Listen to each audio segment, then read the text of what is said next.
Welcome to Remote Reality. This is Lauren, and today I'm joined by my friend and special co-host today. This is Nori. Hey, Nori. Hey, how's it going? Doing great. Nori and we have been friends for about 6 years. We bonded over our love for podcast, reality TV, and gaming, especially the gaming part, Mhm. or maybe especially the podcasting part. You want to tell us They a go little bit hand in hand. more about our friendship? Oh, yeah, so, around 2019, we were both big Nintendo Switch fans. We got Animal Crossing right around the time of the pandemic. Like, right at the beginning. I think it was March Mhm, of 2020. Oh, and we were in a podcast group together. mhm, and we each kind of separately made our own, like, Animal Crossing, Nintendo gaming groups. I was one for a different podcast, and you had one for a separate podcast. I think they were, like, just a couple days apart too. It We was like the eventually did first merge. day we got this same idea. Great minds Mhm. think alike, Yeah. We eventually did merge them together to create one big, podcasting gaming group. which is reality podcast, and hold on, let me look up the name of it. It's reality TV podcast and video games. We have 311 members, which is more than the channel surfers have. So if any of the channel surfers listening are gamers, come join our group. We need to get it back up. During the Mhm. pandemic, we were always playing Among Us or Animal Crossing. And you know what? I think there's Those are something some that of the might best times. start injecting some new life back into this group. Mhm. I've got to switch too. Oh, nice. Fancy. Yes. And honestly, you can play all the same games as the Switch, but Mhm. maybe if anybody has some Switch 2 recommendations, yeah, we should definitely. And I've been doing a lot of mobile gaming, so maybe one day we'll live stream some gaming stuff. We used to play with live Absolutely. streamers, like with Fall Mhm. Guys. You remember when you beat the one Mhm. live streamer on I Twitch? did, yeah. I'm a But big Fortnite player. I gotta get you into Fortnite too, because that I've played is with you once fantasy. and we won, but I was really just Mhm. hiding the whole time. Wasn't doing much on the battlefront. All Oh, it's right. so fun. Well, we are going to get into a perfect neighbor. Right now, I am being the perfect neighbor because I'm actually using my next door neighbor's internet and she doesn't know. Hey, April. I don't know. Mine's been down and I just tried connecting to yours and it's giving us much better quality. So, The Perfect Neighbor on Netflix. If you have a hard time watching this or you're worried about watching it, I do recommend just listening to it without the visuals. To me, that made it a little bit easier the first time to get through it because it's hard to see these kids. Um, Mhm. but as an attorney, I've seen tough things before, and I've actually done a little bit of extra research here. I have watched closing arguments in this case. I have watched the full interview of the night of June 3rd, the night of the shooting, with Susan. And I've also watched the sentencing phase, prosecution, defendant's arguments, as well as Susan's statement during sentencing. So I will give some legal commentary on this, but we'll wait until after we finish the Netflix documentary and give our commentary. So I'm going to add some extra, inject a little bit of legal stuff, give you some evidence that we maybe didn't see during this documentary. Because this documentary, it's all from the view of police cameras. Super interesting It's very that immersive. yes, this woman, Susan, who is the defendant in this case, she called the police so many times that the cameras just tell a story. Let's get into it. Let's watch. Alright, let's go. Remote reality, yeah, that's the key. Unlocking stories wild and free. With the host, side by side. Channel surfers, let's ride. So, A Perfect Neighbor starts out, it's nighttime, we're getting police dash cam footage of them in a parking lot. A police code comes in, 911 call, somebody got shot. You see the police vehicle flying through the streets. They pull up into this little neighborhood. There's people on the street. And the neighborhood's like a street long. You see a bunch of houses on one side, duplexes on the other. It's dusk.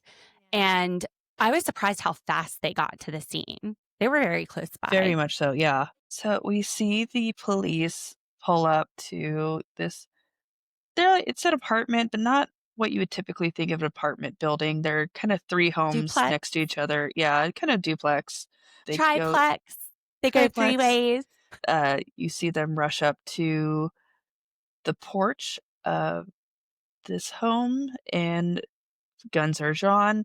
Please come up and say, come out here, put your hands up. And then it cuts to a perfect neighbor. Perfect neighbor. And we find out soon where that title comes from because this intro really does not seem like we're about to meet the perfect neighbor. Nothing about this says perfect neighbor. So then We hear it cuts to, go ahead. Well, we hear the police talking about a shooting having taken place. She's laying over here. So we're walking in to the scene of a shooting.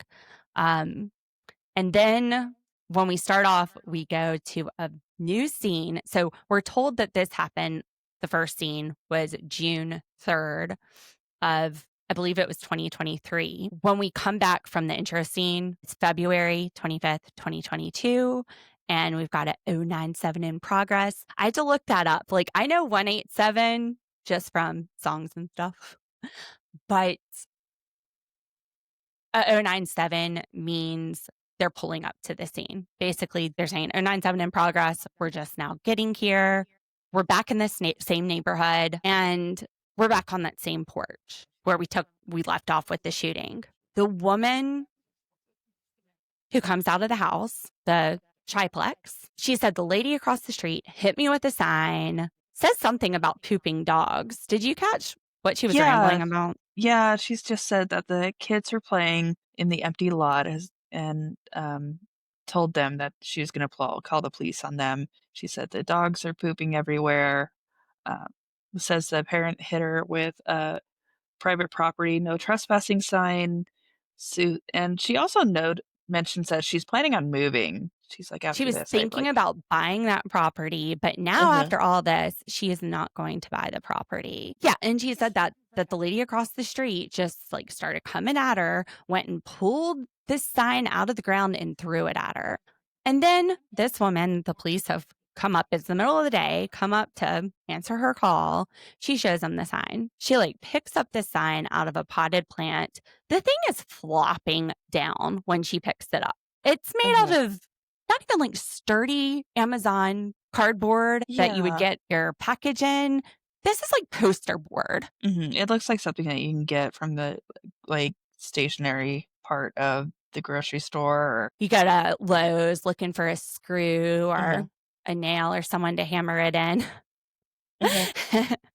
And the sign, yeah, it's like sitting there. It's got two little metal poles at the end, but this is like aluminum. This is not Yeah. some sturdy metal. And this woman does not look injured at all. She is walking right to her door. Uh-huh.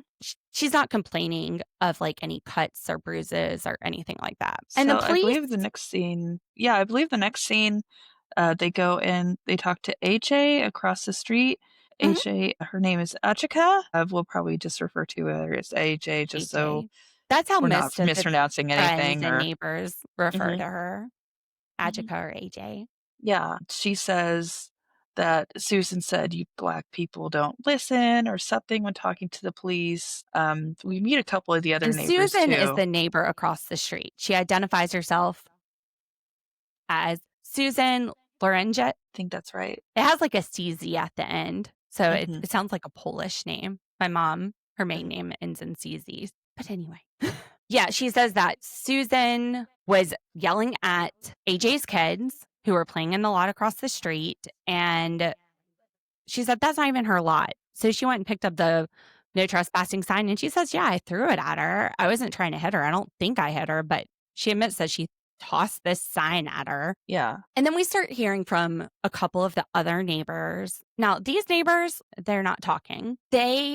One of them says she didn't even see what happened. It was her children, which the police can't really use that because that would be hearsay. That's why you hear the police throughout this video continue to ask witnesses, did you see that? Or did you hear that? Or did somebody tell you that?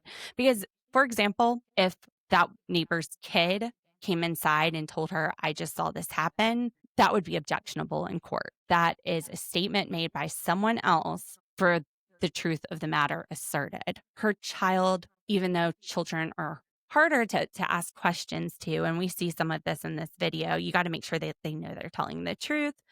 Um, and questioning a child on a stand is difficult. You want to show the jury that you're like not attacking the child. You don't want to attack the child when you're asking questions either. And that can be difficult for an attorney if they're having to show that the child is not credible, that they're lying. So, anyway, even though it would be easier to get the information from the parent, you have to get it from the direct witness. So, you're going to see that a few times. But she's like, no, I didn't see anything. And then the other neighbor, they go up to her and they talk to a couple of the other neighbors, and the neighbors say there's ongoing problems with Susan. Says AJ didn't throw the sign at her. She said, this is what I love too. She said she set it down and it was right near Susan's feet. So that's a real one. That is a good neighbor to have. Now, I don't know if that neighbor saw it because her kids start saying, no, she threw it. And she's like, shut up. You don't know what you're talking about. So when the police finally go to Susan, they're like, look, we're going to write this up as a trespassing or whatever, but we're not going to press charges. And she's like, you're not going to arrest them? No, we don't have any credible witnesses. Basically what you said versus what she said. And Susan's like, oh, of course. Like kind of rolls her eyes too. Of course, nobody took my side. Yeah, of course, Susan. Of course, nobody did. Yeah, I really like the neighbor that was like, nope, she just set it down throughout this documentary. That's me. I'm like, that would be me. I would be that neighbor. Something I noticed too, before they go talk to Susan again, there is a male officer and a female officer who is also Black, kind of talking to AJ. Yeah. She says, it's like, this is kind of why I got a house. And even AJ says she wants to move next year because of all the problems. The Black officer says, she's kind of talks to her partner and says, maybe you should go talk to her because I'm Black. I don't think she'll like me too much. So you can see the police are kind of picking up like on these cues that Susan is throwing down and like kind of where a lot of these problems started. That she's called her racial slurs before, and the female officer understands what AJ is saying, whereas the guy officer, at this point, he almost seems to want to just get out of there. He's like, this is ridiculous. This lady across the street's wasting our time. He goes and tells AJ, she had the no trespassing sign, so just don't go over there. And AJ says, well, I didn't know that was her property, but I guess if it's her property. And he's like, well, it's not, but it's her landlord's. And we get into this more about exactly whose property this empty lot is. But he's saying because it's the landlord's and she's renting, she would have the right to tell you not to be there. Just like if she came in your front yard, you would have the right to tell her not to be there, which that's true. When you lease property, you are leasing the right to possession. You are leasing the right to quiet enjoyment. Property rights are like a bundle of sticks. So if you own property, you have a lot of different rights. Bundle of sticks. Oh my God, this is so law school 101. And let's say that you're renting it out for somebody each month to live in. Well, you're giving them the right to occupy that home, the right to quiet possession and enjoyment of that home. You're not giving them the right to sell it. You're not giving the right of them to pass it down. You're giving them a limited right to stay there for a certain amount of time, but you're giving away the other rights. So she's renting the right to occupy that premises. She would have the right to tell them not to trespass, but that's only for what she's renting. That does not apply to every lot that the landlord owns. It does not apply to every lot in the neighborhood, whoever else owns it. It only applies to what she's paying for, which is that portion of the duplex. Yeah. This is kind of jumping ahead. There's another call where Susan talks about, I know real state law and I have the right to peaceful and quiet enjoyment of my residence. Yes. I highlighted quiet because I don't know if that's something that could actually be written into laws. Neighbors go through homing construction. Like you can't guarantee a place is going to be quiet or like neighborhood's going to be quiet. That's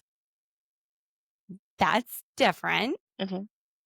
So yeah, that's a great observation. And that is a legal term. So quiet enjoyment, what that means is that the tenant has the right to live in the property they're renting without a significant interference from the landlord or from others. So for example, that means that they can live there without the landlord like coming into their house. And that's why Mhm. you're going to have even like limits on when the landlord can inspect the property. Like they basically, this is their home up to a certain amount. Like the landlord can't just come in every week and like search every room unless it's something that's written in the contract where you're agreeing to that. But yeah, that's what quiet enjoyment is. Like the landlord's not going to go and store their stuff up in your attic. So it doesn't Yeah. mean quiet as in noise, which those things are typically regulated by like a county ordinance, which can be a semi-criminal, like a traffic ticket, like a municipal Like a matter, at civil. least here. The police even say it's later on, it's a civil matter that we're not gonna deal Exactly. with. The police have nothing to do with civil matters. Quiet enjoyment is something that you sue and say, okay, my landlord under the Landlord Tenant Act is not giving me quiet enjoyment. They're renting this property to me, but they're having their Thanksgiving dinner over here on Thanksgiving Day. It's not that the Mhm. neighborhood kids have to be quiet. That might be a noise complaint or like a nuisance ordinance, but it's not a criminal matter. Exact. That was a great question. So there's that narration going on. It seems like Ashika is a really good mom, always with her kids. She's a manager at McDonald's and would adjust her schedule to make sure her kids got to football, soccer practice, dance, and She was, like, paying gymnastics. for private schools, so Mhm. she's working her butt off to make sure her kids, like, have everything she can give them. She gives them everything. Yeah. Uh, Great mom. And she has 3 boys and 1 girl, and it's mainly the 2 older boys and the little girl who are playing outside, Isaac, Isaiah, and Africa, and they call Isaiah Izzy. Next dash cam video is December 22nd, just a few days just a few before days before Christmas, Christmas, and these and joyful these kids joyful are just kids are bringing just down bringing down Susan's Susan. season. What are your observations from this police call? So this call takes place at night. Starts out with the interview with Susan talking about the kids running around like idiots, and she lost her Screaming their heads nerve. off. Yep, she lost her nerve and couldn't take it anymore. She called the kids the R word. That's not something that I want to repeat. The B word, the Mhm. P word, which I don't even know what the P word is, but it's probably better that I don't know. The mother comes out yelling at her, "Don't call my kids names." Well, Susan this says part I that, "Oh, found yeah, interesting is that she said I had my truck parked over here because I wanted to basically like reduce the noise, which makes no sense. If your cement walls aren't reducing the noise from the kids playing in the lot beside your house, Susan, I don't think your truck park there is going to do anything. And then she gets out to move the truck, and that's when she tells the kids, come on, guys, stop. And she tells the police they know they're not supposed to be over there. And then one of the she kids tells tells her to them, shut don't tell up." me to shut up. Yeah, Mhm. I'm Dr. Enzo. Which you did some research. There's no evidence anywhere of her being a doctor. I Googled, nobody has been able to dig up where she's a doctor. Like, what kind of doctor works from home? Maybe a PhD, maybe a doctor on demand. What people have said is that she was an EMT that worked in the insurance industry. So, yeah, representing yourself as a doctor, Not good especially if look. she's trying to practice medicine, also illegal, no She regard for the truth. yeah. But anyway, She claims one of the mothers came out yelling at her saying, "Don't call my kids names. I'll put you in a retirement home." You see a lot of microaggressions too, where she uses language like those people, then like very demoralizing kind of othering of these neighbors. neighbor, I didn't see anything. So there's 2 neighbors. There's the one that Mhm. said, I didn't see anything. She set this sign down. Actually, no, there's, I didn't see anything. And she set the sign down. So neighbor, she set the sign down. We should give them names. I don't know. She explains to the police that this woman is just shitty to the kids. And she like records them on video, and she's just always being a jerk. And it seems like her kids were also out with AJ's kids that day because they're interviewing 6 kids. The kids are so nice. And the police officers say, look, she's trying to make you look bad. I want you to look good. So go out there, hoot and holler, play all you want. She can't tell you not to be over there. It's not her property. But if she comes out, just go tell a parent. Don't agitate her. She's just going to call us out here and try to make you look bad. They know what they're dealing with. They Yeah. know this caller's personality and how she'll try to twist things. They're walking back to the car and calling her a psycho and saying that they should give the Yes. kids all poppets around New Year's Eve. Right, next week, just get the poppets out. I thought they were saying they should go out there with poppets. Gotta call the police on the police, Susan. Also, the kids say that to the police that she records them on a camera on her house. They're basically like, check the cameras. Something I found interesting too, kind of going back to what you said about the truck park, because I have a theory about this, is that she parked her truck kind of in front of her patio and she was setting off the car alarm like every 6 minutes, like drowning out the noise with more noise possibly. Or giving her an excuse to go outside and yell at the kids, trying to say that they're setting off the alarm. Because if she doesn't like noise, you're right. Why would she set off the car alarm? That Especially if you're trying to work from home and a lot of work from home deal with calls. well, also, are you working from home that late at night? Maybe, but maybe not. One thing I notice is while she says the kids are being rude to her, the mom is yelling at her, at no point does she say any physical altercations happened. Just that they're a nuisance. And while nobody is making any allegations of physical threats, after the two police leave, and the last police officer is kind of wrapping things up with Susan, letting her know that they're not going to press charges, all of a sudden the story goes from she said she was putting me in a retirement home and these kids are being noisy and telling me I'm a Karen to, well, she said she was going to drag my ass and beat me. That wasn't mentioned at first. That wasn't mentioned at all. It was like more complaints about the kids being annoying, not until the police are about to leave without an arrest. Yeah, she kind of conveniently did not bring that up The until they were story about to leave. changes. Conveniently, as Susan would say. And the police officer tells her, look, that's not your property. You have no legal right to tell them whether or not to be there. That's why we can't do anything.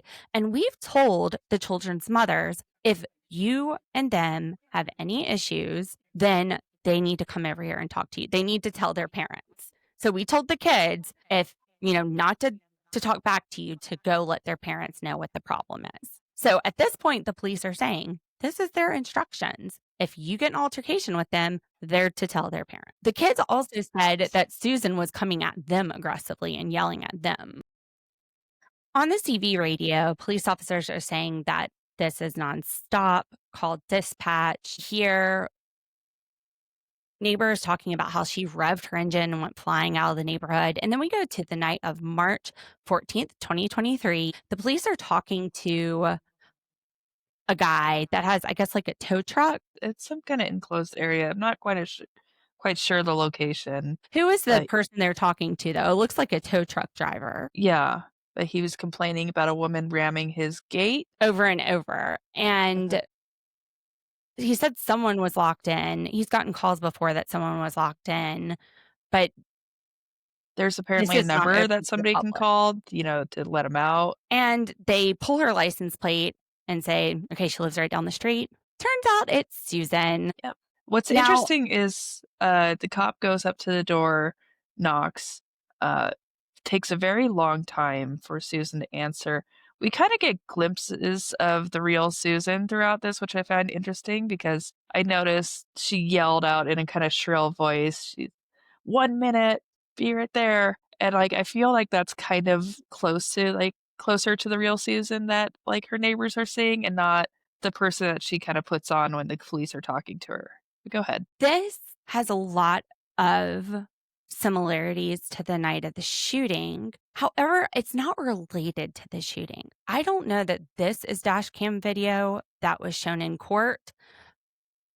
If they were trying to use it to prove that she committed the crime, that this is her character. So if she acts this way, during this time, she obviously acted this way the night of the crime. That would not be permissible. That would be impermissible character evidence. But if they're using it to show how she reacted when somebody was banging on her door and trying to determine whether or not what her fear would have been. Like if this is March of 2023, the end of March, and somebody's banging on her door unexpectedly, what is her fear then versus the night of the shooting? I think it What also shows when we see the police later on talking to her, we kind of see her story changed a good at least 3 or 4 times. we do, but it would be permissible for the second reason. But yeah, at first, like you said, she screams 1 minute at them and then she cracks the door. She's not really wanting to say anything. And then do you notice she has her phone in her hand? Like before she opens the door, she's got her phone and she's got it gripped to her chest with the camera side pointing out. I wonder if she was recording the police interaction. Yeah, I wonder if she didn't know if the police were going to be at her house that night or not. When she cracked the door, she knew. So, and the police ask her to step outside and she asks, well, first they ask, was your car here all day? Where were She you? says You were here all yes. day. Um, did you let anybody use your car? No. And they're like, so it was here the whole time. And then she tells the police that she got the tire changed. At this point, they ask her to step outside, and the police officer says, I have to read you something, and starts reading her Miranda rights. So She the goes Miranda, inside to grab like a jacket or something too, so she's not even like well, complying. that's what I'm getting to. So there's a legal part here that I think is significant that I'm noticing from an attorney standpoint. So when the police start reading your Miranda rights, that means that they are starting the arrest process, that you are not free to leave. They don't have to read you your Miranda rights if they're investigating. But once they caught her starting to lie, they read the rights. And you notice when she walks back in to get the sweater, the officer is going, no, no, no, and starts to follow her in.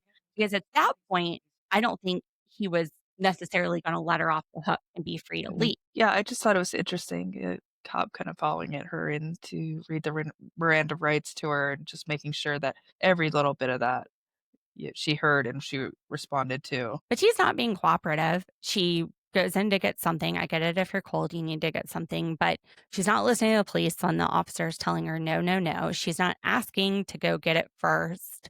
Um, and then when they read the right, she says, no, I don't want to talk to you.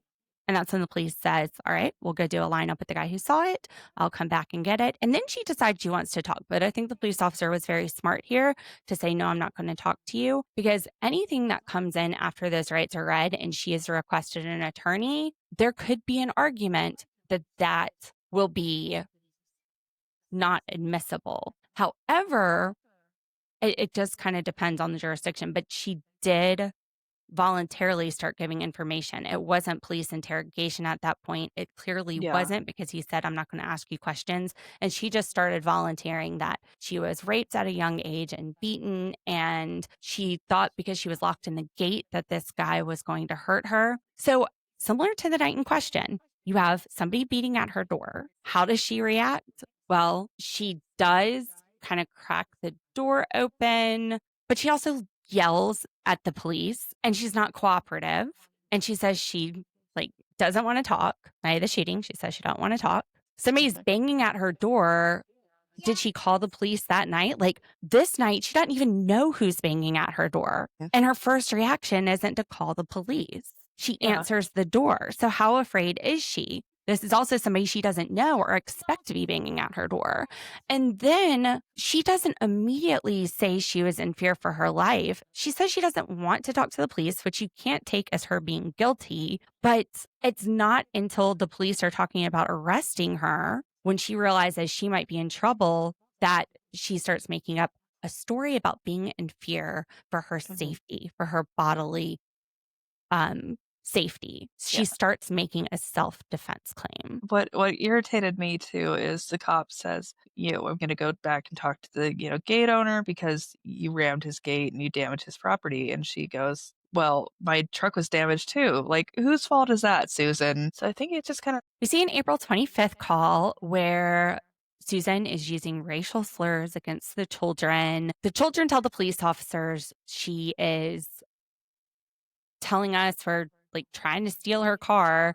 The officer's like, "How old are you?" The kid's so 11. Do you adorable. even know how to We're drive? 11. No. They said there were the kids were like, "She says that we're acting like kids. We are kids." It's so adorable. These kids are so cute, like They are so cute. And one of the dads across the street, he says the neighbors look out for each other. He doesn't Mhm. personally know Izzy, but ask Africa, who, what her brother's name is, because Susan is telling the police officers that he's trying to pick up that big standard size poodle or labradoodle or whatever, this big dog the size of him, and put it in her truck. And she shows the police a picture and it's just Izzy. Like there's no dog anywhere in the picture. I'm not sure what make of the truck is. It kinda looks like a Ford F-150, but, I mean, that it'd be quite a task for, like, a 10, 11-year-old to lift a 60, 80-pound dog into the back of a pickup truck that size. It just seems like a lie. When the police Mhm, roll up, they ask Africa if they're chasing a dog, and Africa's like, "What dog? What color?" She has no idea what they're talking mhm. about. And the police understand what's going on. They tell the dad across the street,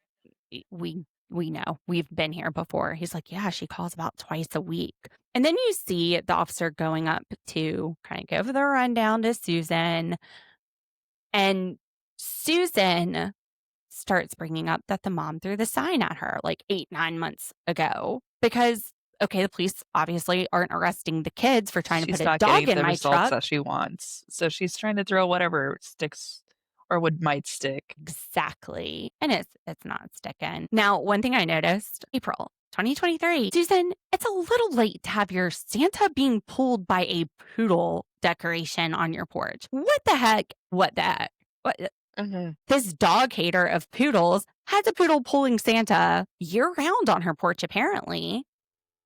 I saw that too, Maybe and she then just she's a doesn't like cat their poodle person. because Cash is black The racist. right? The dog's black, the kids are black. I mean, to get more into the slurs too, I'm not gonna repeat most of them because I don't use No, that language, but called the kids slaves, saying, like, "This area over here isn't the Underground Railroad," calling them the N word and the F word, just absolutely terrible things. I can't with her. The next scene, she Africa kinda tells the goes police yeah. she's bossy. You should take her to jail. And they're like, we can't take her to jail for being bossy. Then there's a scene of Susan going into the police station and A telling month later, mhm. Telling the police that she wants her neighbors locked up and that she's called, and, like, some of the calls aren't even getting responded to because the cops already kinda know the whole situation. but yeah, apparently the night before, she had called in because somebody threw a burnt sign in her yard, allegedly AJ's kids. And she says, "Okay, I get the message they're trying to send," but she called the police and she said the mother must have intervened because the police never showed up. So, yeah, police didn't show up, so she drives up there the next day to make sure that they've got it. And the officer says, "Again, I don't have any proof of this. If you had a camera or something," so this is May 22nd, he's saying, "I can't prove anything unless you have proof of it, like a camera. So I'm going to write this up as an arson complaint, but we can't make any arrests." Which what are they supposed to do? This lady's calling all the time. She's got several different stories every time that they turn up. When one thing doesn't work, she goes to another thing, and then she brings up things from 8 months ago. The neighbors are on video saying, at least on audio, saying that Susan has also started waving guns around at the children. You hear a bunch of different kids talking about seeing guns, her brandishing guns. One kid said he is really quiet when he plays basketball because it's nothing to get shot over. And they report seeing these guns as recently as 2 days before the shooting incident. So she started to pull guns out on them. Susan, I what mean, the heck? that's a crime in itself too, isn't that brandishing? I guess it just depends on, like, here we have open carry, but Yeah. I guess it just depends on the laws. It is But if she's Florida. pointing it at them, that could be Mhm. assault. Yeah. June 2nd, 2023, a couple of weeks after she showed up at the police station, Susan is is getting in it with everybody again. What do we Mhm. see? We see it looks like cell phone footage from Susan's phone. You see some kids just outside playing. You hear the kids talking about Susan throwing roller skates and having a tablet. I think it's one of the kids' tablets. And this is Mason the night here. of the shooting. So Mhm.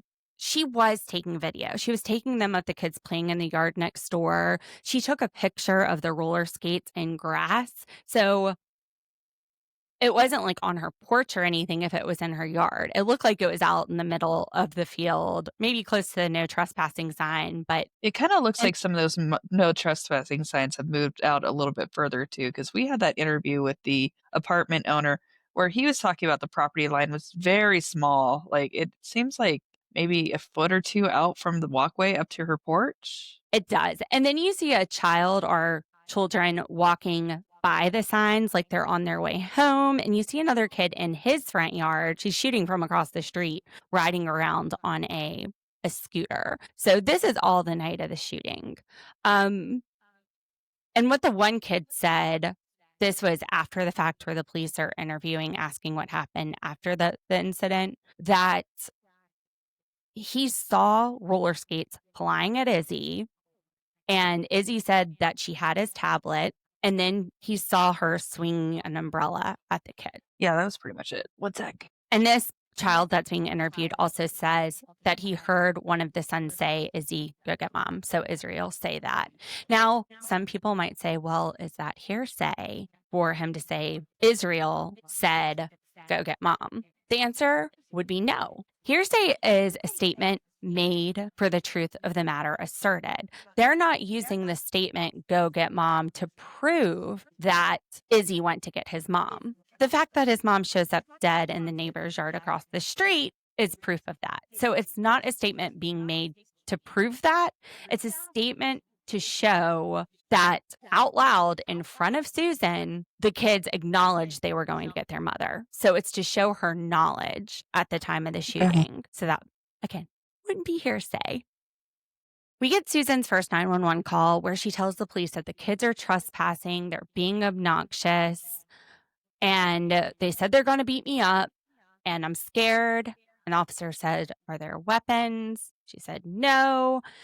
And she tells them that the kids are saying shady stuff, like she took their iPad, and that's not true. And she knows the mom's going to go out there and intervene.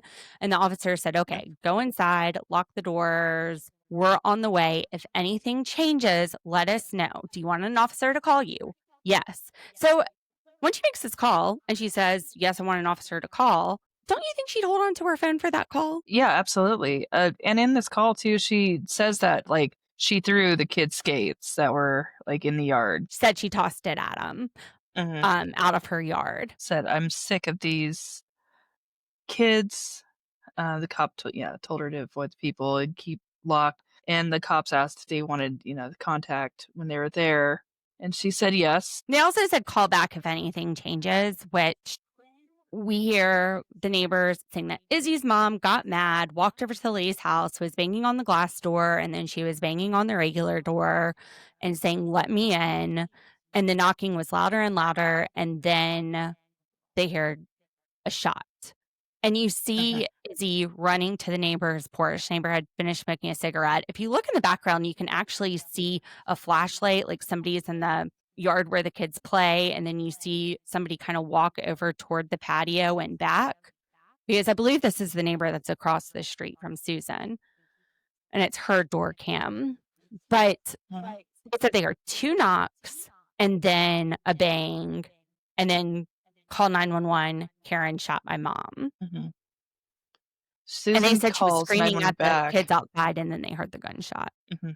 Susan calls 911 back, says, "I saw it shot through the door. I didn't know what to do." Kinda what I noticed too is she goes from hysterical hyperventilating, talking about the shooting, to being rather calm when talking about, "These kids have been pestering me," and Yes, I noticed that too. She's hyperventilating, saying she's in fear Mhm. for her life and that And she had then come not 30 after seconds several later times in the past because she told the kids to take their crap away. and not 30 seconds later, she's, like, pretty calmly describing, like, the kids just being a nuisance, always being in her lawn and keeping their toys around, or which, again, it's not her yard. It's, like, this empty lot that's next to her. Not her yard. You hear the police officers saying, wake up, and you see the kids waving the other officers coming in down. You hear them say she has a pulse, and then you see Mhm. CPR starting, and at that point, they start blurring out the scene. It does look like they Uh-huh. took off her shirt, of course, to administer CPR. They said that she was shot in the arm, kind of near the chest. And you see the officers sweep the house. They put Susan into the police car. And Izzy is like, "Hey, bitch, why did you shoot her?" And she just kind of dryly says, "Because she was threatening me." Now, Uh-huh. one thing you may notice, which I'm going to go ahead and dive a little bit into the stuff I've heard. Mhm. I've heard this full tape. Um, the glass door is right beside the door, the regular door that she shot through, that white door. And you don't see any blood. You don't see any blood on the patio. Also, AJ is lying out near the no trespassing sign. She's not laying directly outside of the door. When you hear the full 911 tape, the officers keep repeating to each other and double checking that there's no exit wound. They're looking for an exit wound. They don't see an exit wound. Also, one of them comments that there's not a lot of blood. Like, they took off the shirt to try to find the entrance wound, but apparently it hasn't caused a lot of blood. It's probably internal bleeding. Yeah. So that is, you don't even see a lot of it when they move AJ to the gurney, but that's kind of where everything went down. And Izzy Izzy talks to the police. It's heartbreaking. They It want to really make is. that, is my mom okay? Is she moving? They said, yeah, she's still moving. And he said they We're were gonna playing take her to get better games care. and she went to get the tablet and threw the roller skates at me. And my mom went over there, banged on the door, and got shot. Yeah, says that soon. So the next part of this is, and you gave me the most heartbreaking part to describe too, You know what? is I the cried father. enough today with Love is I Blind. know. The cops call up Izzy's father, or the kid's father, and ask him to come down here. The kids need, a parental figure right now. We need an He adult. gets there. Yeah, he gets there. The cops pull him aside and give him the absolutely devastating news that she He's didn't about to make it. collapse. hmm He gets on the phone and calls AJ's mother, who's just, I mean, the wailing and the crying, like, you feel in your soul for these people. It's absolutely heartbreaking. He goes up to the children and tells them, "We all love mom. We love her so much, but she's not I coming loved home." her. Yeah. Mhm. She's not coming home. And the kids break down. Mhm. I I hate how they kept telling the kids, everybody. I mean, I know what they were trying to do, but telling them it would be okay. I don't know if that's what they needed to hear in that moment. Yeah, just absolutely devastating for those little kids, and, like, I've lost my mom, and for them to lose their mom just so, so young. And for such a ridiculous reason. Mhm.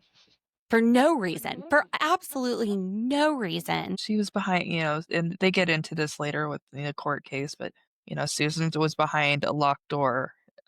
They do. Now, the friends are, I'm sorry, man. They give Izzy a bro hug. The Mhm. neighbors' reactions, You can tell the real neighbors really love AJ too. they do. And they're all in disbelief that this has, like, not in disbelief, but shocked that she Mhm. actually has passed and succumbed to her injuries. And it's It's that really bitch's fault. tragically beautiful how you just see this community come for each other and come to support each other and for those children. Susan was the only one who didn't want to be a part of this community. Mhm. And you just see the love, like, and that's what I took from it the most is, like, it was a swarm of everybody coming to do whatever they could for this family who had Yeah. suffered Even the the most tragic, neighborhood kid, unimaginable loss. Mhm. the neighborhood kids just so empathetic. And yeah, that hard watch. That's a hard watch. Mhm.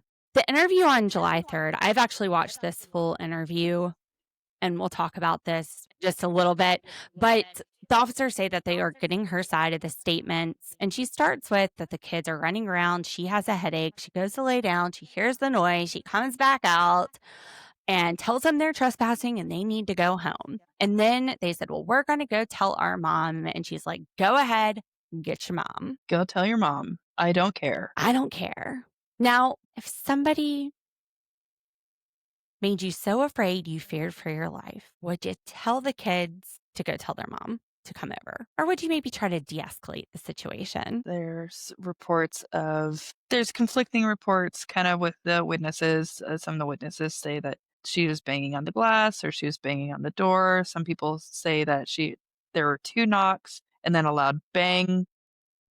So, the early hours of July 3rd, the police are interviewing Susan and getting her statement. She first talks about how annoying the kids are and how they said they were going to go tell her mom. Susan said, "Go ahead." Go get your mom, I don't care. If she was deathly afraid of AJ, would she have just been like, "Go get your mom, I don't care"? Yeah, this is a woman that she's previously claimed has thrown things at her and threatened to beat her up, and threatened to throw her in a nursing home. Well, she even says here that she starts banging and the banging gets louder, and this woman has attacked her before with the paper sign.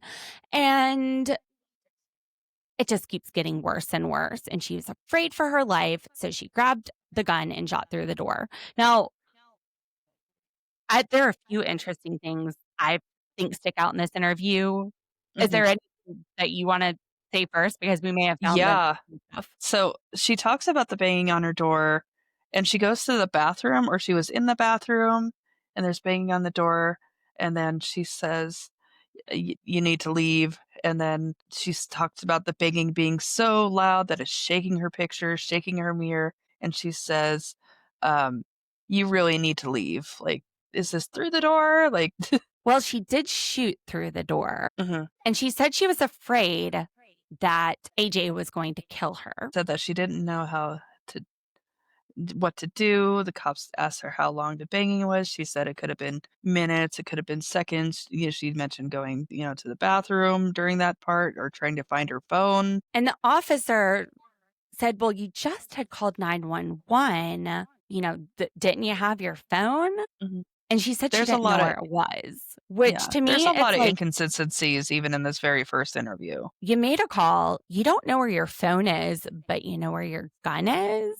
Your phone, when police officer was on the way, which she acknowledges she knew officers were on Mhm, the way. So, and they were going to call her. So why not have your phone on you for when they call? But you can find a mhm. gun. Then she starts saying that she almost killed herself this morning because the kids left their roller skates. This isn't their garbage yard. She almost tripped on it on the way out to the doctor. So that night, she decides to throw the roller skates at them, not put it back in their yard that morning. Mhm. Again, it's all very just inconsistent throughout this very first interview. And she doesn't bring up the roller skates and she doesn't bring up the umbrella until the officers say, "Well, everybody saw you swinging an umbrella at the kids." "Oh, I thought it was raining." Bullshit. Mhm. Do you think this They woman really thought it was raining? No, and they questioned her about it again. She's like, "Well, I might have swung it," just Yeah, because at first she's like, "Oh, I didn't do anything." "Well, why did they see you swinging it?" "I don't know. I might have done it, but I didn't hit them. I would never hit them." And this is where the officers say it's serious because someone has died. This woman does not look remorseful. She looks like she's got a migraine and she's putting her head in her hands. If that were me, like, I am a pacifist to the core, but if something like that happened, I would need time to process that. Like, I would stop everything right there, and it just didn't seem to phase her at all when the cops tell her somebody has died, and this is very serious. She's just like, "Oh no." And then she recovers. The officers go outside to talk to the state's office, the prosecutors. She just sits there and takes a sip of water. Mhm. I had Just that like, in my do notes to too, just a do. water sip. Just wait for them to come back. Now, Mhm. this surprised me. The officers say that the state's attorney has decided to continue to investigate, that they're going to let her go home and get her things, but they don't think it's safe for her. So they will escort her home. I was I shocked that they didn't make an Oh, arrest. yeah. I was yelling at my TV, like, they're letting her go. I also felt like the officers were suggesting answers to her. For example, they say when Mhm, we're questioned about us shooting, like this is what happens when we're in the field and we're questioned about us shooting. We have to explain what happened to show if there is a reason that we did this, like why we thought there was deadly force, which is the answer. If she can show why she reasonably thought there was deadly force, then that is her self defense claim. But then they also kind of twisted it around and they say if you shoot through a closed door, how do you know that you're stopping deadly force? How do you know you're not shooting at a child at that point? So I thought that was interesting. It's like they were suggesting it, but then they were also questioning her. It was almost like good cop, bad cop. I just don't like that Yeah. they were suggesting the defense to her. Mhm. And that's what shocked me about the lack of arrest. Self defense, stand your ground. At least in my state, that is an affirmative defense. So you raise that to say, yes, I'm the one that shot. Yes, I'm the one that killed. But this is why it is justifiable because I was in fear for my life. So you would charge her and let her raise the self-defense claim. And it may be different, like state to state, but I was surprised they didn't charge her. And then we see the public's reaction. Yeah, the public's understandably very upset. There's been a lot of these cases in Florida too, and Well, they want to know why there hasn't been an arrest. I think Mhm. there's one point where the neighbors say, if it was us, if it was someone that looked like us, there would be an arrest. You wouldn't be driving them home to get their things. If this was a Black person, there would be an arrest. And that absolutely. really hits. Mhm. Susan, the cops take her, escort her to her home to pick up some personal items. It looks like things might have been vandalized. I wasn't too sure about that. I think was it the screen Yeah, door or like the on sliding door? June 5th, we see the cops show up at her house, and I think they're complaining about maybe glass being broken. Susan's Mhm. daughter and I guess grandson is there. Mhm. I think her mom was there too. It looked like there was an older lady with her as well. She said something about them getting to her dishes or something. They But the talked neighbor to across the street, yeah. she put the sign down, neighbor. Mhm. I love her energy. I This would I know. definitely be me. Mhm. She is yelling at Susan in the street. The officer is going over to calm her down. She's like, she's going to end up in jail. It doesn't even matter anyway. And explains everyone's upset because she murdered someone. And then the officer says, just make my life easier. And she goes off, what do you mean make your life Make easier? your life easier. Are you kidding me? Mhm. And he goes, well, y'all don't need to be arguing out in the street. And it's so funny. She's talking so And much she's like, smack. She's not coming out to She's, the streets. she's not coming out to the street. She shot that lady through a closed door. She's disgusting and just none of that sounded threatening to her. It was more of an outrage. Why is this person still walking free after shooting my friend? But he also wanted Susan to hear it, Mhm. that this is what we're thinking of you. And I think the officer that was there is the same one that was telling the kids months ago that he used to fuck with old people in his neighborhood too. Probably did worse Mhm. stuff. June 6th in the evening, we see the second police interview. The officers bring Susan back in and ask her, is there any time that someone has ever tried to break into your house? Has this ever happened before where someone tried to break in and hurt you? And she says, no. It's the first question they ask. Never happened before. They even asked her about, former abuse or essay that she might have faced, and she said, "No, nothing like this has ever happened before." And then they ask if there's any reasons that someone might have a video of her saying the N word. And she says, I might have let it slip. The officers have a very calm reaction, but definitely I have the same question. How does this Mhm. slip? It doesn't slip, like Under what circumstances would this slip? Mhm. Bullshit answer. She says that she grew up hearing that this meant someone was unlawful or unruly. Dirty, unpleasant. Woman, you live in the 2020s.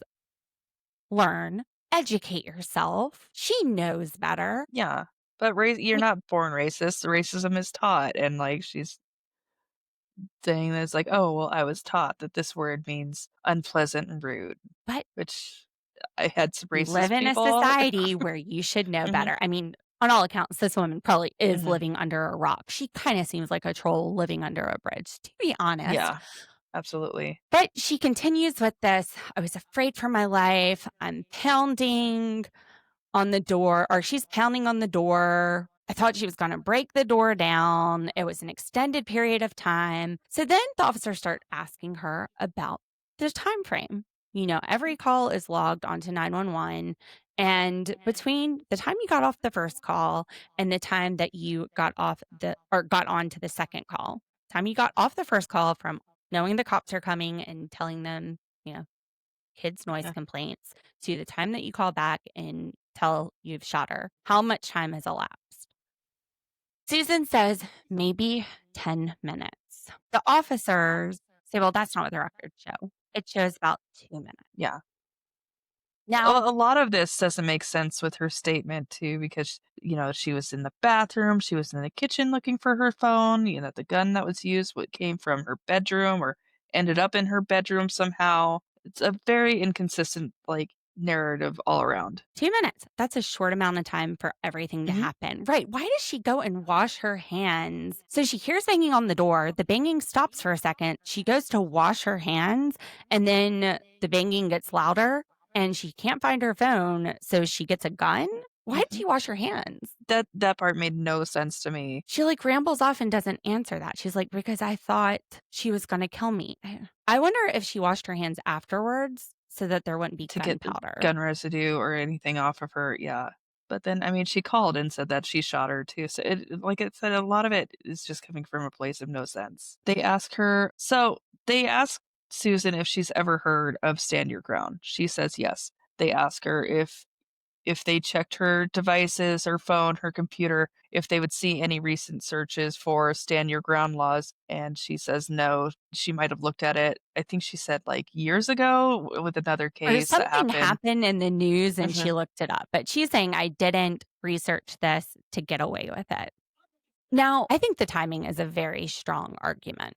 So, as an attorney, there are effective ways to make a point, and what I want to do is show the channel surfers exactly what kind of time frame we're talking about. Now, I know from looking at things after this documentary that the exact amount of time between when Susan got off the first phone call complaining about the kids to when she made the second phone call saying that she had shot through the door was 2 minutes and 33 seconds.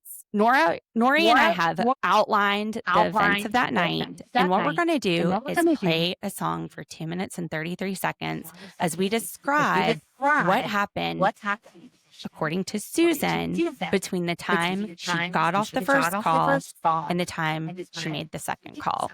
And we'll hear the music playing so you guys can get a feeling just for 2 minutes and 33 seconds and everything that's happening in there. Starting now. Oh, this damn kid's always hollering. I can't believe I had to call 911 again.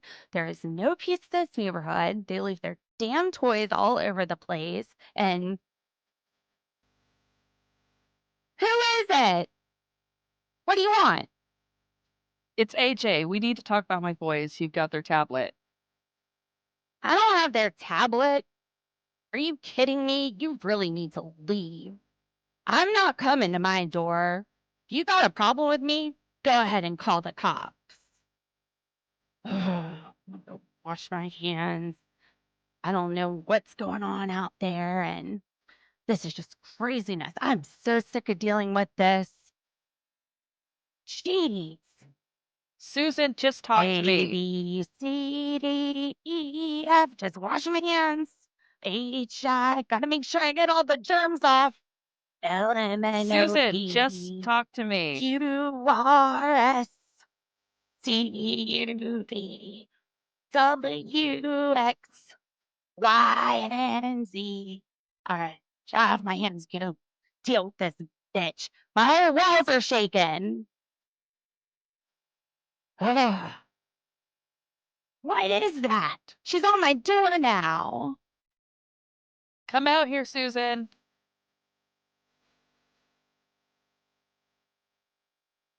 Let me go find my phone in the kitchen. Where's that damn phone? I need to call the cops back. They're not here yet. I don't know if they're ever gonna come. I'm scared. My walls are shaking. Susan. I guess that's a reasonable time to look for my phone. Let me go find my guns. Gotta go over to my bedroom and find my damn guns. She's about to kill me. I'm scared. Jeez. Ah, all right. Come out here, I got these Susan. 2 guns. Which gun am I gonna use? All right, let's use this one. Make sure it's loaded. Guns loaded. All right. Let me go get myself steadied and go to the door. And so that was 2 minutes and 33 seconds. And this is assuming that AJ got to the door pretty quickly after Yeah, because you got to give it time. Susan ended the first call with the police. Because remember, AJ was not at the door when she got off the phone. And we're telling the story according to AJ. So, like, not AJ, according to Susan. So, assuming what Susan said is true, and what we definitely know is this time frame because of the calls, this is everything that would have to happen, except it's not. This is also very quick thinking. So, again, assuming that AJ shows up very quickly after, assuming that Susan's almost just appearing from room to room, I don't know that I really gave her enough time to walk from room to room. The things that we said are things that Susan alleged was said. So assuming that there's just like it's said once, it's understood. Assuming that the amount of time we gave her in the kitchen to search for her phone was a reasonable amount of time before going to get a gun. Assuming that she was able to quickly find the gun and make sure it's loaded and all of that. So again, I think what I went through was pretty fast, and we haven't even got to where she shoots AJ. We're just about to get there. And then after she shoots AJ, she does go back and find her gun and call the police. So this has to be enough time, in addition to She what we finds her just showed phone you. and calls the police. Right. That's not a lot of time. Her story, even in like the quickest possible sense, does not seem reasonable. No, it doesn't. We don't even know at what point did she put the guns back. The police agreed. There's no way to justify this in 2 minutes. And the officer says, I'm going to leave this pad for you. If you want to write something to the kids, you can. And she takes a sip of water, and writes a letter to the kids, which is basically like, sorry, I killed your mom. I was afraid for my life. I thought I was going to die. It's her fault. She threatened me, basically. Now, I think the reason that the police did this was because this is part of the interrogation. Basically, whatever she's writing to the kids is a confession. That's what So I I thought think too. that was like a police strategy that was being used here. Or to see if she was going to show any remorse. Now, I thought this part was so interesting. They go to arrest her. She's straight up like, nope, you're not going to arrest me. No, I can't. I can't. I'm not going with you. I can't. I'm about to have a heart attack. You got to do this the hard way. Just kill me. And the officers are like, no, we're not going to kill you. There's medics at the jail. I've never seen anybody refuse to go to jail like that. Like, no, I can't do it. So, what are you just going to sit here all night? After I watched this, I saw this short on Facebook where this woman is refusing to leave an all-you-can-eat restaurant. I also think this was in Saw that Florida. And she's like, I can't. I'm eating my shrimp. She even kind of looked like Susan. It reminded me so much of that. We see the funerals. Al Sharpton gives a pretty powerful speech. I cried during this. Yes, I did too. He said, Mama, it's what mothers do. She died so She that chose to stand up for you, that you you're wouldn't not to be degraded. and live your life the way that, for her.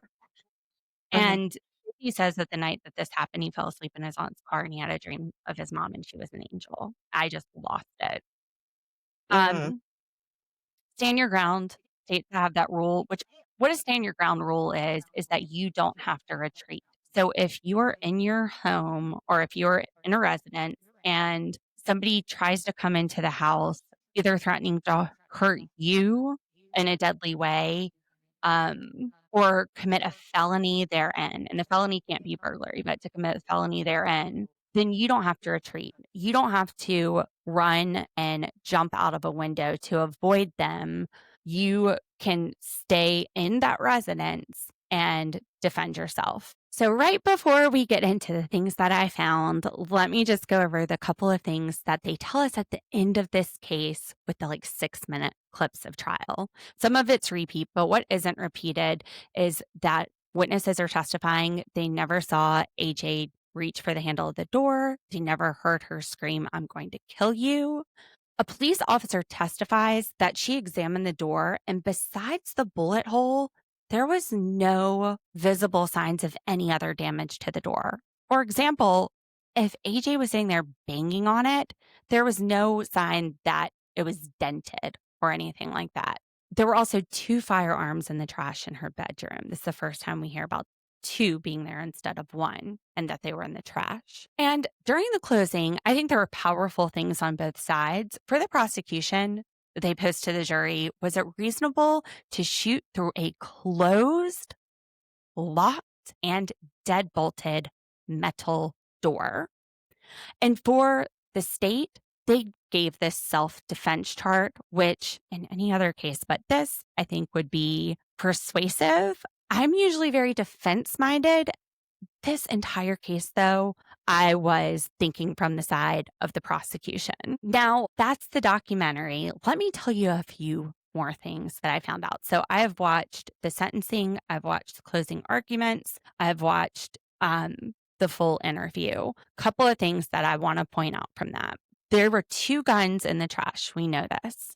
One of them was a higher caliber than the other. The coroner determined that the higher caliber gun was the one that was used to kill AJ. And one of the things that the defense would prove in order to show that this was justifiable is that it was either an accident or she accidentally shot the gun, or that she was in reasonable fear that she was going to have imminent bodily harm. Not the person might come through, but the person actually was coming through the door. So the fact that she chose the higher caliber gun, they said she knew what she was doing. She had the mental capacity to understand she was choosing the more powerful gun. Now, given that, if you were to guess which gun would be on top of the trash can, the higher caliber gun or the lower caliber, she used the higher caliber in the shooting. And she said she also told police that she kept her guns in the trash can. And they said, well, I guess no one would find them there or think to look there. Yeah, that was during the interview. So which gun do you think would be on top? Exactly. However, the higher caliber gun, the murder weapon, was underneath the smaller caliber gun. So I thought that's the question, but she definitely seemed to know what she was doing. They did charge manslaughter. Now, with murder, they would have to prove intent, which intent, it can happen in the blink of an eye. So I still think that the option to choose manslaughter was interesting. And I think that has to do with some of the factors that they show during sentencing for mitigating. We'll get into that. But for manslaughter, they did not have to find intent to kill. Negligence would have been enough, which means that she had a reckless disregard for the life of others. So another thing that I found out, the metal door was cracked.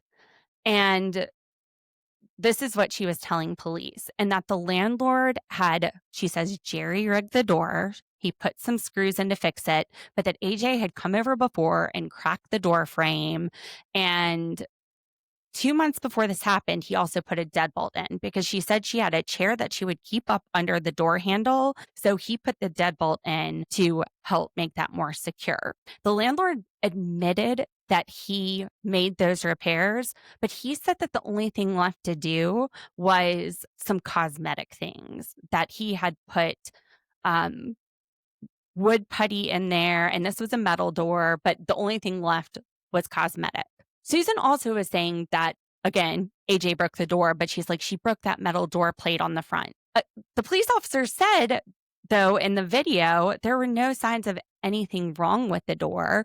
I'm guessing that maybe she, if anything, dented the metal plate. But Susan also said she freaked out because she didn't have the chair under the door that night. So she had a deadbolt, though. So that got rid of the need for the chair under the door. Anyway, the door doesn't look cracked. It's still a metal door. And the landlord said, no, it was just cosmetic left. So that was some of the excuses she was throwing out there, and then some of the testimony that came in.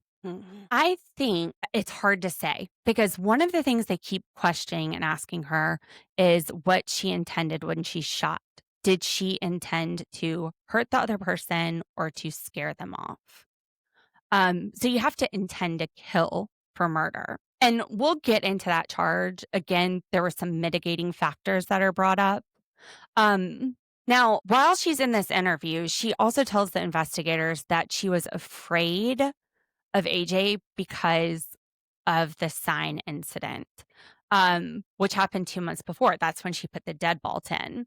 And what we see in the closing arguments is the prosecutor, he was very effective. He said, look, she had plenty of chances to hurt you, to cause great bodily harm to you, and she didn't take it. There was no time that you ever had an altercation with her where she hurt you. And of course, Susan wants to sit there and say, oh, the sign. Well, as far as the sign, we see her walking around after the police are called. She doesn't immediately sit there and say, oh, I was attacked with the sign. She complains about the kids first. We know that Susan would definitely talk about the sign first if she was injured. Additionally, it doesn't seem like Susan exactly tried to avoid AJ after this. The prosecutor says in closing, one thing that is going to rightfully incite a Black person would be calling their kids a racial slur. Rightfully, that would incite somebody. And Susan says, while she didn't do it, of course, she's perfect neighbor, she never would do that. She said she apologized just to diffuse the situation, which I'm sorry, bullshit. Do you see Susan doing anything to diffuse the situation? No, not at all. I feel like there are several turns that she could have made, like several things she could have done to make amends with her neighbors if she was truly sorry. I feel like even just passing candy out on Halloween probably would have, done a lot for her community, but Susan didn't No. want to be a part of this community. Susan escalates. And in this moment, the point is, AJ, when Susan is apologizing, according to Susan's story for this, that means AJ would have known that she's admitting to call her kids a racial slur. If she was going to get violent at any time, wouldn't it be this time where there's not a metal door between the two of you? And did AJ react with violence? No, she walked away. In the past, the same thing would happen. She'd go, she'd knock on her door. She would tell her to come outside because the kids, we need to talk about the kids. Did she ever hurt her in the past? No. And that's Never. Another thing that the state said is, according to Susan, AJ was saying, come outside. AJ was not trying to get into the house. She was telling her to come outside. So that just shows there wasn't a threat that AJ was trying to get into the house. Yes, and we see Susan, who is time and time again weaponize the police against her neighbors. When Now, her neighbors Susan, when her neighbors probably had a right at times to call the cops on Susan. They never did. Even that same night, of the gunshot too, she threw roller skates. Those were pretty chunky, like roller skates from what we saw during the trial.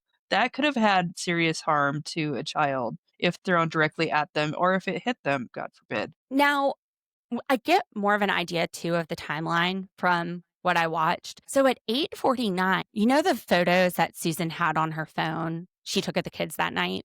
At 8:49, there is a photo, which we see, or a video, of the boys walking by the no trespassing sign. And when Izzy walks by, he waves at Susan. This is 8:49 p.m. The first phone call to police complaining about the kids is made 5 minutes later at 8:54. So my guess is he walked by, he waved, she goes and throws the skates, starts swinging the umbrella, and then walks inside within 5 minutes to call the police. And this is after she tells the kids, go ahead, let your mom come over. If you are afraid for your life of this woman, if you really think she's going to kill you because she threw a paper sign at you, Are you going to tell them, yeah, just let your mom come over? Mhm. You're not going to No, you're de-escalate it, not. Susan. That phone call lasts for 4 minutes and 55 seconds, and she hangs up at 8:59. So that is the first phone call where she is complaining about the kids. Then at 9:01:37, 2 minutes and 33 seconds later, we have the second call, which is after the shooting took place. That's what happened. At 8:54, she sees Izzy walking by and waving as he walks home with right past the no trespassing sign, and she loses her shit. Now, I thought this was interesting. The state did not offer her a plea deal. They said, you can come to us with a reasonable offer, and she didn't come to them either. She decided to take it to trial. It's interesting. Now, in the sentencing phase, the defendant, this is after she's been found guilty, the defendant gets to make a statement, and then the prosecution and state would make their arguments. Now, the minimum time for this manslaughter with a firearm charge was 11 and a half years. The maximum time was 30. The defense tried to argue that there were mitigating circumstances which should persuade the judge to go below the sentencing guideline of 11 years, and they asked for just probation, that she'd not serve time. Let me tell you about the mitigating factors. Because of sexual abuse, they did find that Susan had PTSD, and she had no prior record. People testified about good things she did for the community, like she was a big sister and big brother, big sisters. It wasn't much. And the judge found that she did have PTSD, but the state argued this was not a reason for her actions. The PTSD had shown up twice, once in her 20s, which was 40 years before this incident, and once 5 years before this incident. And in both cases, there's no record of any treatment sought or any attempt to better herself, which the defense is saying if she gets treated for her PTSD, it's treatable. The state saying she's had 40 years. Most of these symptoms were in her 20s. She hasn't gotten help yet. So why does she get a second chance now? It ended with, why did she get a second chance now? No. First-time offenders, also, courts do look at that as a mitigating factor. Now, during the portion where Susan gets to speak, it's gross. First of all, she sits there and talks about all of these medical issues she has, which really, I don't know if she's trying to say that she was weak and that's why she was reasonably afraid, but she's just repeating things that came up in trial and making excuses on why she feared for her life. Just the same bullshit. She also goes into this tirade about basically a long I have Black friends. She says, I was married to a man who was Middle Eastern, so he had brown skin. So obviously I'm not racist. And I was a singer, not a doctor, a singer. And I worked with this person and they were Black. And obviously I can get along with Black people. So that was really icky. And then she apologizes to the family. After she says she was really afraid for her life, she apologizes and says, I wish I could take it back. I wish it was me instead of her. Which, if you really felt justified, if you really felt this person was going to kill you, are you going to be apologizing to their family for killing them? It was hypocritical. And the judge says that there were multiple times where Susan and AJ were together.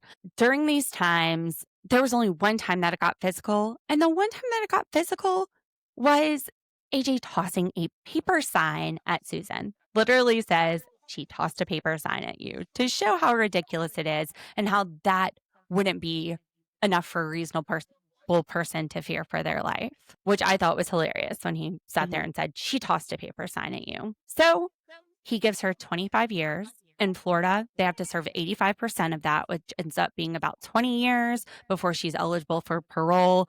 And she got a little over 530 days time served, so about a year and a half time served. So we're looking at like 19 years down the road. Basically, she won't be eligible for parole until she's like 79 or 80. All right. So that's what I have on it. What are your thoughts? Noram, tell us what you think. Yeah. this is so hard to fathom and so sad for just about everybody involved. My She heart took is those with kids' her poor little childhood away. kids. She took their mom Mhm. away. I know. And I hope they don't Every blame moment, themselves because this is not them. This is that crazy woman across the street. Mhm. I know the children had, thoughts of guilt in the beginning, and that's gonna take a lot of, trauma, a lot of unpacking, but those babies didn't do anything wrong. They really didn't. Absolutely not. Those beautiful, They're beautiful kids just being children. kids. Do you have any questions from like a legal perspective? Not very much. Did we cover it? Yeah, I think so. Well, channel servers, if you have any thoughts or questions about, the legality of any of this, just put it in the comments. I'm not giving legal advice, but as a legal Mhm. analyst in this case, I will kind of talk about the situation. Again, it's not legal advice. Well, thank you for tuning in to Perfect Neighbor. And thank you, Nori, for showing up Thank you for and having doing this me. with me. Despite everybody knows I've been dealing with technical difficulties, did not mean Mhm. for any of them to rub off on you if they did. It's And we hope to okay. have you back really soon. I told Nori Oh, anytime she wants absolutely. to. Your favorite fan, you love 90 Day and Mhm. all of the I watched good it stuff. all. Yep. Well, thanks for listening. I know you have to go watch the Love is Blind reunion, Mhm. so I'm No not going to spoil spoilers in that that. for you. It's not the reunion yet, though. It's just the day before the It's just weddings, right? The hen party and the. no, the day of the weddings. Yeah. The weddings. Okay. So, Mhm. if channel surfers, I'm dropping that at the same time I'm dropping this. But thank you for listening. Make sure you like and subscribe and share with your friends. We love you, and we'll see you soon. Bye. See you soon. Bye. Let's ride.